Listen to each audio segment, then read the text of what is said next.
వీటెన్ news కి స్వాగతం. ముందుగా ముఖ్యాంశాలు. వరద ముంపు ప్రాంతాల పర్యటనకు ఇచ్చేస్తున్న కేంద్ర వ్యవసాయ శాఖ మంత్రి.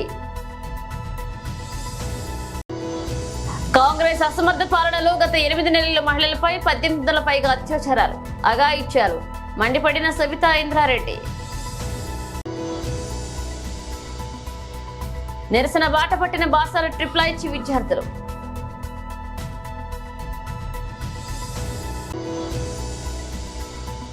వరద బాధితులు పడ్డ ప్రతి కుటుంబానికి నిత్యావసర సరుకులు ఇచ్చే బాధ్యత తీసుకుంటాం, నాదెండ్ల మనోహర్. వరద ముంపు ప్రాంతాల పర్యటనకు వచ్చేసిన కేంద్ర వ్యవసాయ శాఖ మంత్రి, హోంశాఖ సహాయ మంత్రి బండి సంజయ్ బీజేపీ పాలేరు మెయిన్ కెనాల్ గండికట్టడంతో దెబ్బతిన్న ఖమ్మం సూర్యాపేట జాతీయ రహదారిని చూపించి కేంద్రం నుండి సహాయం అందించాల్సిందిగా వారిని కోరడం జరిగింది.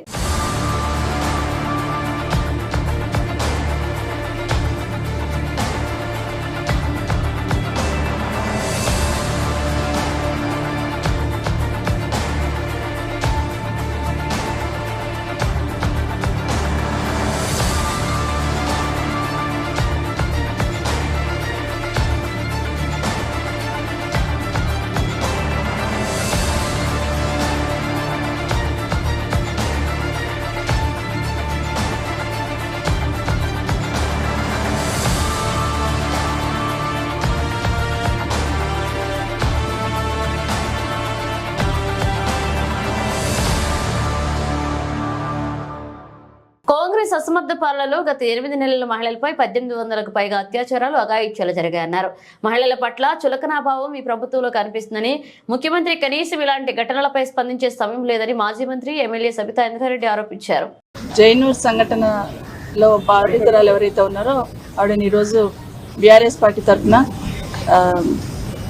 పరామర్శించడం జరిగింది. ఏ సంఘటన అయితే జరిగిందో నిజంగా సంఘటన బాధాకరం, అందరం కూడా ఖండించాల్సిన సంఘటన. నిజంగా ఆవిడని చూస్తే అసలు మొహం మీద అంతా కూడా ఒక 30-40 కుట్లతోని, బాడీ అంతా కూడా షోల్డర్ మీద అక్కడంతా కూడా కుట్లతోని జీవత్సంలో కనిపిస్తూ ఉంది. నిజంగా ఎంత ప్రతిఘటించి తనను తాను కాపాడుకుంది అనేది అక్కడ చూసిన తర్వాత మాకంతా అర్థమైంది. నిజంగా ఒక్కసారి వెనక్కి తిరిగి ఆలోచిస్తే 8 నెలలు ఈ రాష్ట్రంలో జరుగుతున్న అన్ని చూస్తూ ఉంటాయి. అంటే పాలనను గాలికి వదిలేసి, శాంతి భద్రతలను గాలికి వదిలేసి, ఏది జరిగినా ఈ ప్రభుత్వానికి సంబంధం లేదన్నట్టు ఏ విధంగా అయితే బిహేవ్ చేస్తున్నారో మళ్ళీ ఇలాంటి సంఘటనలు జరగడానికి ఆస్కారం ఏర్పడతా ఉంది. గత 8 నెలల్లో మహిళల మీద ఎలాంటి అత్యాచారాలు, అఘాయిత్యాలు జరిగినాయి అనేది రాష్ట్రంలో అందరూ వింటూ ఉన్నారు. అసెంబ్లీ వేదికగా మాట్లాడుతూ ఉన్నాయి. ప్రభుత్వానికి చలనం లేదు. దాదాపుగా 1800 పైచిలకు సంఘటనలు మహిళల పట్ల జరిగిన సంఘటనలు చూస్తున్నాం. హైదరాబాద్ చుట్టుపక్కల కానీ, నాగర్ కర్నూల్లో గిరిజన మహిళ మీద జరిగిన సంఘటన కానివ్వండి, మొన్న షాద్నగర్లో జరిగిన సంఘటన కానివ్వండి, మహిళలంటే ఒక చులకన భావంతో ఈ పాలన జరుగుతున్నట్టు కనిపిస్తూ ఉంది. మహిళల పట్ల అగత్యాలు జరుగుతూ ఉన్న, అత్యాచారాలు జరుగుతూ ఉన్నా స్పందించడానికి ఈ రాష్ట్ర ముఖ్యమంత్రి గారికి కనీసం తీరిక కూడా లేని పరిస్థితి చూస్తూ ఉన్నాం. నిజంగానే దేశంలో కానీ రాష్ట్రంలో కానీ మహిళల పట్ల అత్యాచారాలు జరుగుతూ ఉన్నప్పుడు డెఫినెట్ గా ప్రభుత్వాలనే స్పందించాలి. కానీ మన రాష్ట్రంలో ముఖ్యమంత్రి గారు ఇన్ని సంఘటనలు జరిగిన, హైదరాబాద్ లో ఆర్టీసీ బస్ లో మహిళ మీద అత్యాచారం జరిగినా పట్టించుకునే వాళ్ళు లేరు. మహిళల మీద సామూహిక అత్యాచారాలు జరుగుతున్నా పట్టించుకునే వాళ్ళు లేరు. తల్లి పక్కన పడుకున్న చిన్నారి మీద, 6 సంవత్సరాల చిన్నారి మీద అత్యాచారం జరిగినా అడిగే నాదుడు లేకుండా అయిపోయింది. ఒకప్పుడు హైదరాబాద్ లో మహిళలకి భరోసాతో, భద్రత ఉండేటట్టు షీ టీమ్స్ లాంటివి ఏర్పాటు చేసి హైదరాబాద్ లో ఉంటే శాంతి భద్రతలతో పాటు మహిళలకు భరోసా ఉంటుందని ఆ రోజు ఆనాటి ముఖ్యమంత్రి కేసీఆర్ గారు తీసుకున్న స్టెప్స్ తోని హైదరాబాద్ అంటే ఒక భరోసా, భద్రత ఉందని ఉండేది. కానీ ఈ రోజు హైదరాబాద్ లో ఎక్కడ ఏం జరుగుతుందో, బయటికి పోయిన మహిళ క్షేమంగా ఇంటికి వస్తుందా లేదా, బయటికి పోయిన ఆడబిడ్డలు క్షేమంగా ఇంటికి వస్తారా లేదా అని ఒక భయంతో ఈ రోజు ఈ రాష్ట్రంలో భయానక పరిస్థితులు నెలకొన్న సందర్భాన్ని చూస్తున్నాం. ఈ రోజు ఆ మహిళను మనము జైనూర్ సంఘటనలు జరిగిన వీళ్ళ మదర్ని ఏదైతే చూస్తున్నామో నిజంగా చాలా బాధ అనిపిస్తా ఉంది. ఇమీడియట్ గా వాళ్ళ మీద, ఇక్కడే కాదు ఎక్కడ కూడా అత్యాచారాలు జరుగుతున్న వాళ్ళ మీద ఇమీడియట్ గా యాక్షన్ తీసుకున్న సందర్భం అయితే కనిపిస్తలేదు. ప్రతిసారి అడుగుతూ ఉన్నాం, మహిళల మీద ఇలాంటి సంఘటనలు జరిగినప్పుడు ఫాస్ట్ ట్రాక్ కోర్ట్స్ ఏర్పాటు చేయండి, అలాంటి వాళ్ళకి శిక్ష ఇమీడియట్ గా పడేటట్టు చూస్తే మిగతా వాళ్ళకు ఒక భయం అనేది ఉంటుందంటే కనీసం దాని మీద రివ్యూ చేసే సమయం ముఖ్యమంత్రి గారికి లేదు. దాని మీద నిర్ణయం తీసుకోవాలనే ఆలోచన కూడా ముఖ్యమంత్రి గారికి లేనట్టుగా అనిపిస్తుంది. ఒకటి మాకు అర్థమవుతుంది అంటే మహిళలంటే చులకన భావంతో చూస్తుంది ప్రభుత్వం అనేది స్పష్టంగా అర్థమవుతుంది. ఇప్పటికైనా ఏ మూల చూసినా ఏదో ఒక సంఘటన జరుగుతుంది. ముఖ్యమంత్రి జైనూర్ సంఘటనలో బాధితురాలు ఎవరైతే ఉన్నారో ఆవిడని ఈరోజు బీఆర్ఎస్ పార్టీ తరఫున పరామర్శించడం జరిగింది. ఏ సంఘటన అయితే జరిగిందో నిజంగా సంఘటన బాధాకరం, అందరం కూడా ఖండించాల్సిన సంఘటన. నిజంగా ఆవిడని చూస్తే అసలు మొహం మీద అంతా కూడా ఒక 30-40 కుట్లతోని, బాడీ అంతా కూడా షోల్డర్ మీద అక్కడంతా కూడా కుట్లతోని జీవత్సంలో కనిపిస్తూ ఉంది. నిజంగా ఎంత ప్రతిఘటించి తనను తాను కాపాడుకుంది అనేది అక్కడ చూసిన తర్వాత మాకంతా అర్థమైంది. నిజంగా ఒక్కసారి వెనక్కి తిరిగి ఆలోచిస్తే 8 నెలలు ఈ రాష్ట్రంలో జరుగుతున్న అన్ని చూస్తూ ఉంటాయి. అంటే పాలనను గాలికి వదిలేసి, శాంతి భద్రతలను గాలికి వదిలేసి, ఏది జరిగినా ఈ ప్రభుత్వానికి సంబంధం లేదన్నట్టు ఏ విధంగా అయితే బిహేవ్ చేస్తున్నారో మళ్ళీ ఇలాంటి సంఘటనలు జరగడానికి ఆస్కారం ఏర్పడతా ఉంది. గత 8 నెలల్లో మహిళల మీద ఎలాంటి అత్యాచారాలు అఘాయితాలు జరిగినాయి అనేది రాష్ట్రంలో అందరూ వింటూ ఉన్నారు. అసెంబ్లీ వేదికగా మాట్లాడుతూ ఉన్నాయి. ప్రభుత్వానికి చలనం లేదు. దాదాపుగా 1800 పైచిలకు సంఘటనలు మహిళల పట్ల జరిగిన సంఘటనలు చూస్తున్నాం. హైదరాబాద్ చుట్టుపక్కల కానీ, నాగర్ కర్నూల్లో గిరిజన మహిళ మీద జరిగిన సంఘటన కానివ్వండి, మొన్న షాద్ నగర్లో జరిగిన సంఘటన కానివ్వండి, మహిళలంటే ఒక చులకన భావంతో ఈ పాలన జరుగుతున్నట్టు కనిపిస్తూ ఉంది. మహిళల పట్ల అగత్యాలు జరుగుతూ ఉన్న, అత్యాచారాలు జరుగుతూ ఉన్నా స్పందించడానికి ఈ రాష్ట్ర ముఖ్యమంత్రి గారికి కనీసం తీరిక కూడా లేని పరిస్థితి చూస్తూ ఉన్నాం. నిజంగానే దేశంలో కానీ రాష్ట్రంలో కానీ మహిళల పట్ల అత్యాచారాలు జరుగుతూ ఉన్నప్పుడు డెఫినెట్ గా ప్రభుత్వాలనే స్పందించాలి. కానీ మన రాష్ట్రంలో ముఖ్యమంత్రి గారు ఇన్ని సంఘటనలు జరిగిన, హైదరాబాద్ లో ఆర్టీసీ బస్ లో మహిళ మీద అత్యాచారం జరిగినా పట్టించుకునే వాళ్ళు లేరు. మహిళల మీద సామూహిక అత్యాచారాలు జరుగుతున్నా పట్టించుకునే వాళ్ళు లేరు. తల్లి పక్కన పడుకున్న చిన్నారి మీద, 6 సంవత్సరాల చిన్నారి మీద అత్యాచారం జరిగినా అడిగే నాదుడు లేకుండా అయిపోయింది. ఒకప్పుడు హైదరాబాద్ లో మహిళలకి భరోసాతో భద్రత ఉండేటట్టు షీ టీమ్స్ లాంటివి ఏర్పాటు చేసి హైదరాబాద్ లో ఉంటే శాంతి భద్రతలతో పాటు మహిళలకు భరోసా ఉంటుందని ఆ రోజు ఆనాటి ముఖ్యమంత్రి కేసీఆర్ గారు తీసుకున్న స్టెప్స్ తోని హైదరాబాద్ అంటే ఒక భరోసా భద్రత ఉందని ఉండేది. కానీ ఈ రోజు ఈ హైదరాబాద్ లో ఎక్కడ ఏం జరుగుతుందో, బయటికి పోయిన మహిళ క్షేమంగా ఇంటికి వస్తుందా లేదా, బయటికి పోయిన ఆడబిడ్డలు క్షేమంగా ఇంటికి వస్తారా లేదా అని ఒక భయంతో ఈ రోజు ఈ రాష్ట్రంలో భయానక పరిస్థితులు నెలకొన్న సందర్భాన్ని చూస్తున్నాం. ఈ రోజు ఆ మహిళను మనము జైనూర్ సంఘటనలు జరిగిన వీళ్ళ మదర్ని ఏదైతే చూస్తున్నామో నిజంగా చాలా బాధ అనిపిస్తా ఉంది. ఇమీడియట్ గా వాళ్ళ మీద ఇక్కడే కాదు ఎక్కడ కూడా అత్యాచారాలు జరుగుతున్న వాళ్ళ మీద ఇమీడియట్ గా యాక్షన్ తీసుకున్న సందర్భం అయితే కనిపిస్తలేదు. ప్రతిసారి అడుగుతూ ఉన్నాం, మహిళల మీద ఇలాంటి సంఘటనలు జరిగినప్పుడు ఫాస్ట్ ట్రాక్ కోర్ట్స్ ఏర్పాటు చేయండి, అలాంటి వాళ్ళకి శిక్ష ఇమీడియట్ గా పడేటట్టు చూస్తే మిగతా వాళ్ళకు ఒక భయం అనేది ఉంటుందంటే కనీసం దాని మీద రివ్యూ చేసే సమయం ముఖ్యమంత్రి గారికి లేదు. దాని మీద నిర్ణయం తీసుకోవాలనే ఆలోచన కూడా ముఖ్యమంత్రి గారికి లేనట్టు కనిపిస్తుంది. ఒకటి మాకు అర్థమవుతుంది అంటే మహిళలంటే చులకన భావంతో చూస్తుంది ప్రభుత్వం అనేది స్పష్టంగా అర్థమవుతుంది. ఇప్పటికైనా ఏ మూల చూసినా ఏదో ఒక సంఘటన జరుగుతుంది. ముఖ్యమంత్రి గారు ఇప్పటికైనా మీరు కళ్ళు తెరిచి రివ్యూ చేసి ఇలాంటి సంఘటనలు పునరావృతం కాకుండా నిర్ణయం తీసుకోవాలని డిమాండ్ చేస్తా ఉన్నాం. నిరసన బాట పట్టిన బాసర IIIT విద్యార్థులు రెగ్యులర్ బీసీ నియామకం, హాస్టల్ వసతి, మెస్ భోజన సదుపాయాల్లో ఎన్నో ఇబ్బందులున్నా ప్రభుత్వం పట్టించుకోవట్లేదని, బాసర IIITలో విద్యార్థులు ఎదుర్కొంటున్న సమస్యలను వెంటనే పరిష్కరించాలని, అంతవరకు తమ ఆందోళన కొనసాగిస్తామని నిరసనకు దిగారు 2000 మంది విద్యార్థులు.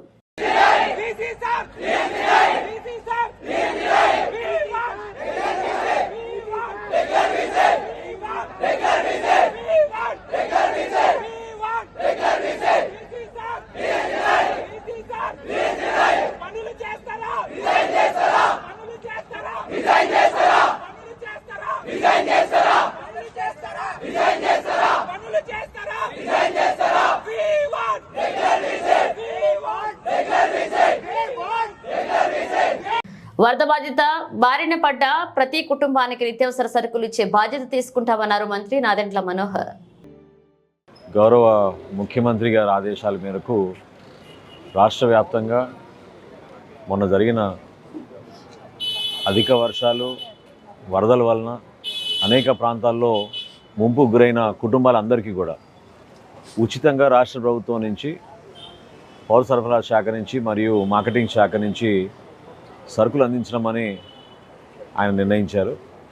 ఆ నిర్ణయం మేరకు అనేక మంది పెద్దలతో మాట్లాడి మన ఉప ముఖ్యమంత్రి గారు పవన్ కళ్యాణ్ గారితో, ఇతర మంత్రులతోటి సమావేశం ఏర్పాటు చేసుకుని రాష్ట్ర వ్యాప్తంగా ప్రతి కుటుంబానికి ఎవరికైతే ఈ ఫ్లడ్ ఎఫెక్టెడ్ ఏరియాస్లో ఉన్నారో ఆ కుటుంబాలందరికీ కూడా ఉచితంగా రాష్ట్ర ప్రభుత్వం నుంచి 25 కిలోల బియ్యం, 1 కిలో పంచదార, 1 కిలో కందిపప్పు, 1 లీటరు వంట నూనె, అదేవిధంగా 2 కిలోలు ఉల్లిపాయలు, 2 కిలోలు బంగాళాదుంపలు రేపు ఉదయం నుంచి విజయవాడ పట్టణంలో ప్రారంభించి ప్రతి ఒక్క కుటుంబానికి అందించడానికి ఒక ప్రయత్నం చేస్తున్నాం.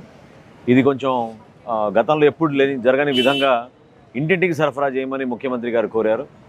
సో చాలా పెద్ద లాజిస్టిక్ ఎక్సర్సైజ్ కాబట్టి రాష్ట్ర వ్యాప్తంగా అనేక మంది అధికారులు, స్థానికంగా ఉన్న పోలీస్ యంత్రాంగం, రెవెన్యూ సిబ్బంది వీళ్ళందరూ కూడా ఎంతోమంది వాలంటీర్లు క్షేత్రస్థాయిలో కూడా సహాయపడుతున్నారు. ఈ కార్యక్రమాన్ని రేపటి నుంచి మనం ప్రతి వార్డులో కూడా ప్రారంభించుకొని ముందు విజయవాడ పట్టణంలో ఉన్న ప్రతి కుటుంబానికి ఈ సరుకులు అందించే విధంగా ఒక అద్భుతమైన కార్యక్రమం ప్రతి ఒక్కరు సహకరించాలని మన రాష్ట్ర ప్రభుత్వం తరఫున రాబోయే రోజుల్లో కూడా అనేక సహాయ కార్యక్రమాలు ఇంకా అందించి బాధిత కుటుంబాలందరినీ కూడా ఆదుకోవాలనే ఒక ప్రయత్నంతో చంద్రబాబు నాయుడు గారు, పవన్ కళ్యాణ్ గారు తీసుకునే నిర్ణయాన్ని ప్రజల్లోకి తీసుకెళ్ళి వాళ్ళకి ఇబ్బంది కలగకుండా చూసుకోవాల్సిన బాధ్యత మా పైన ఉంది. ప్రభుత్వం ఎప్పుడు మీ వెంట ఉంటుంది. ఆ భరోసా కల్పించడానికి కోసమే ఈ కార్యక్రమాన్ని ప్రారంభించబోతున్నాం.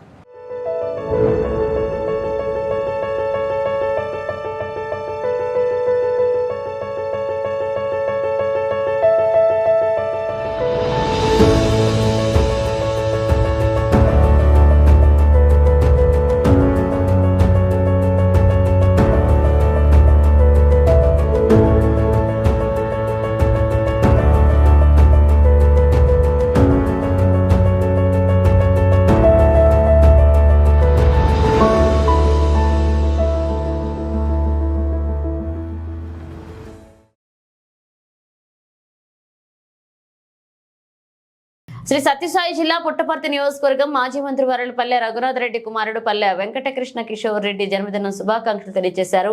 సామకోటి ఆదనాయన, పుట్టపర్తి సత్యమ్మ దేవాలయం దగ్గర కేక్ కటింగ్ చేశారు తెలుగుదేశం పార్టీ నాయకులు. ఈ సందర్భంగా సామకోటి ఆదినారాయణ మాట్లాడుతూ మరెన్నో పుట్టినరోజులు జరుపుకోవాలని, అలాగే పుట్టపర్తి నియోజకవర్గ ప్రజలకు సేవలు అందించే దిశగా మరింత ముందుకు వెళ్లాలన్నారు.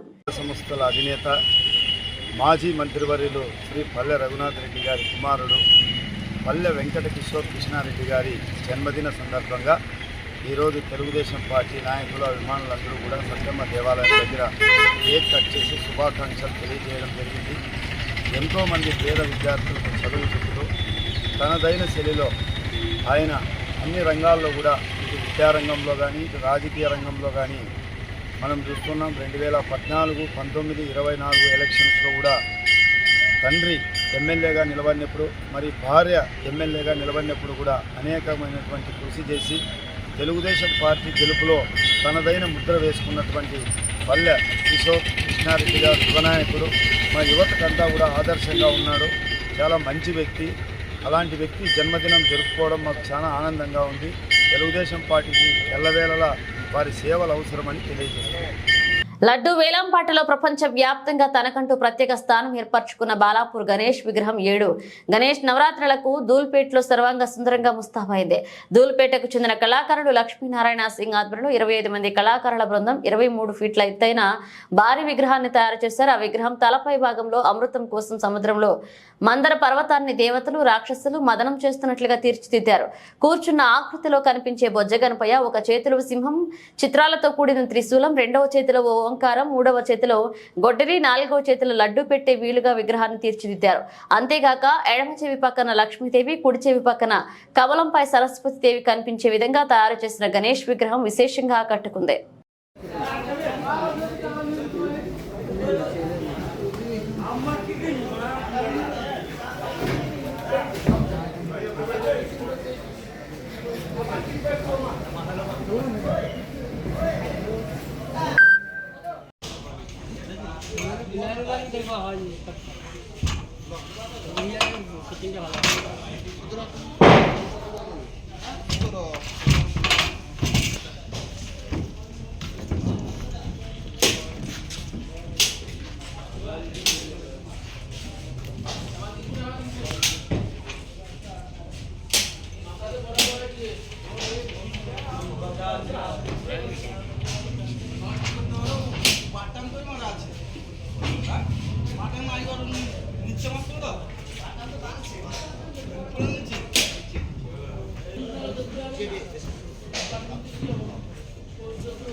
లేదు ఈసారి ఏర్పాట్లు ఎలా ఉన్నాయి అన్న?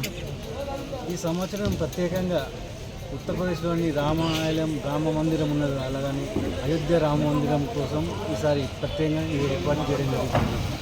ఈ యొక్క రామాలయం మండపం కోసం ఇంచుమించు 10 రోజుల నుంచి ఈ యొక్క వర్క్ జరుగుతుంది. కొద్దిగా వర్షం కోసం కొద్దిగా ఇబ్బంది అయ్యి కొద్దిగా ఈ యొక్క పని అనేది కొద్దిగా లేట్ అవుతుంది, కానీ రేపు సాయంత్రం లోపు ఈ మండపం నిర్మాణం పూర్తిగా కంప్లీట్ అవుతుంది.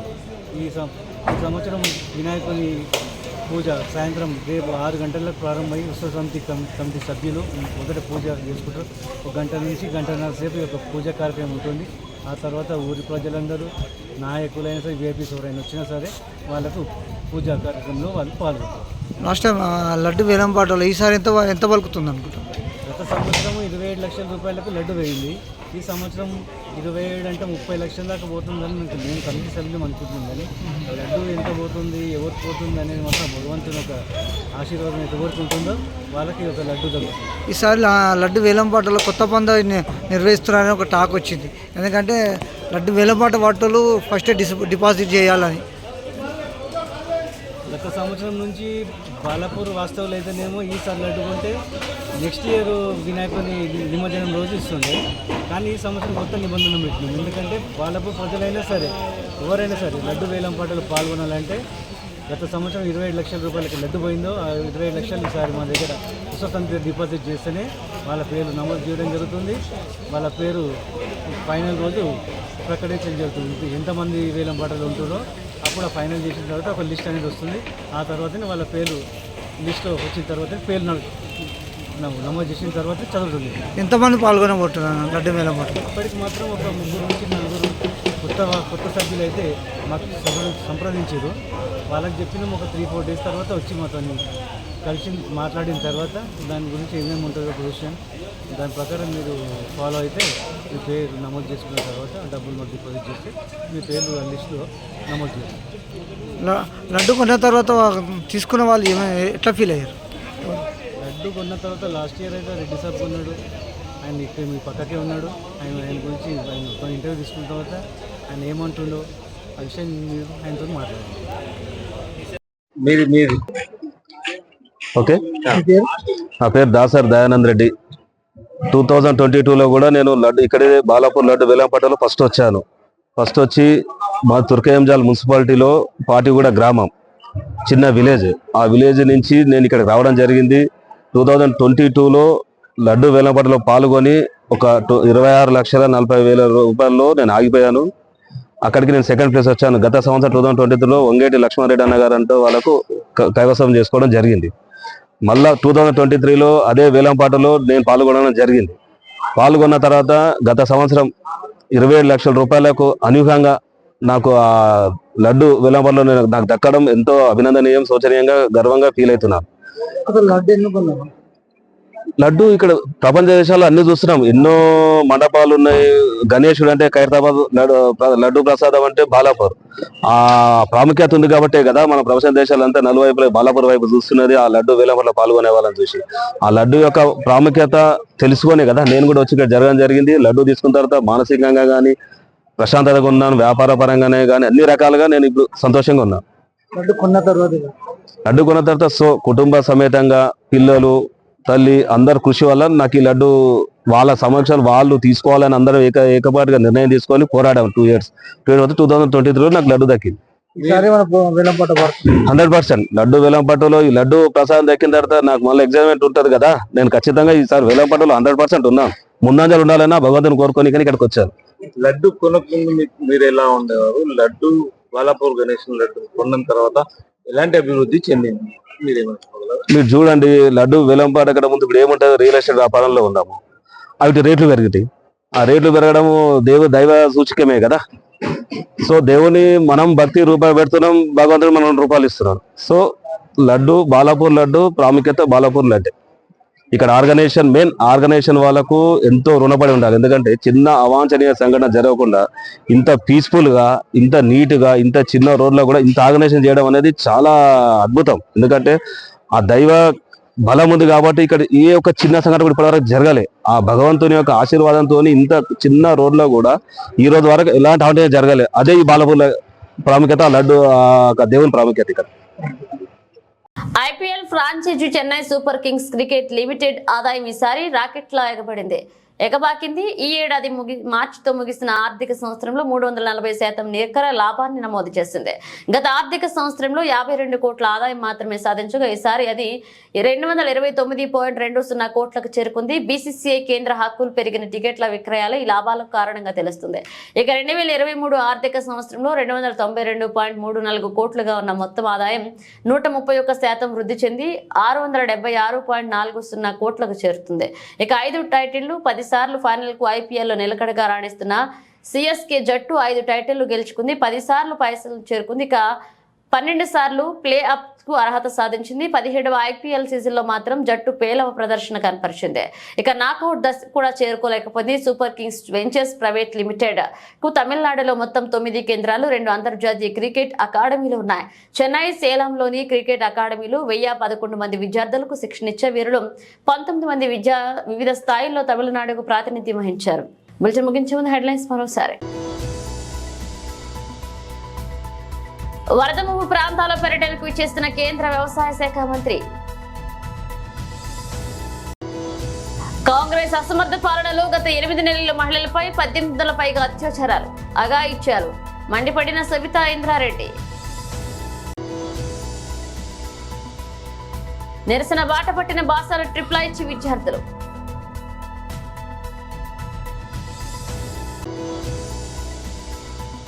వరద బాధితులు పడ్డ ప్రతి కుటుంబానికి నిత్యావసర సరుకులు ఇచ్చే బాధ్యత తీసుకుంటాం, నాదెండ్ల మనోహర్. ఇవి బులెటిన్ అప్డేట్స్. మళ్ళీ కలుద్దాం.